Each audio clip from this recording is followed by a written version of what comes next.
overall, with our last couple minutes, what were your main takeaways, lessons learned from the last couple days hearing from, and I know we're recording before Rod Wood talks, and there's probably some business aspects and stuff at Ford Field. The international relationship with Brazil will be flushed out.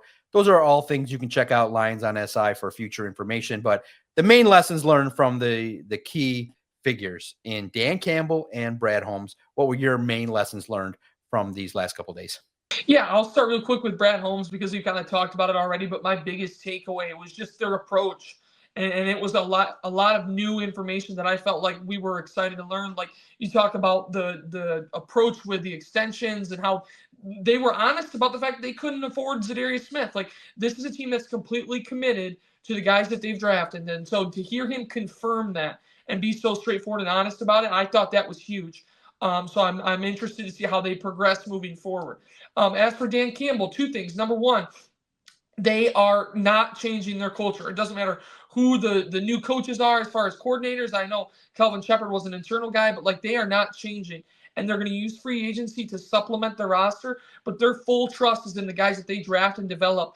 And those guys become the leaders of the team. And Dan Campbell wants it to be a player-led team. And I think with Amon-Ra St. Brown and Penei Sewell in their fifth year now, like they're legitimate veterans. Like that player leadership is close to taking over. And you've got Jared Goff, who's been here a while now, and Taylor Decker, Frank Ragnow. Like these guys are player leaders, and that leadership is going to help carry them a lot further now that it's not just the coach being like, hey, this is how we're going to do things. Now you've got a locker room full of guys who know how the coaches want things done. And so now they can bring it all together. So that's really the biggest thing I learned. And then the other thing real quick to touch on is the offensive line. Graham Glasgow, obviously they have a ton of confidence. And then Christian Mahogany, but also Giovanni Manu maybe moving to guard. So that's something to keep an eye on moving forward.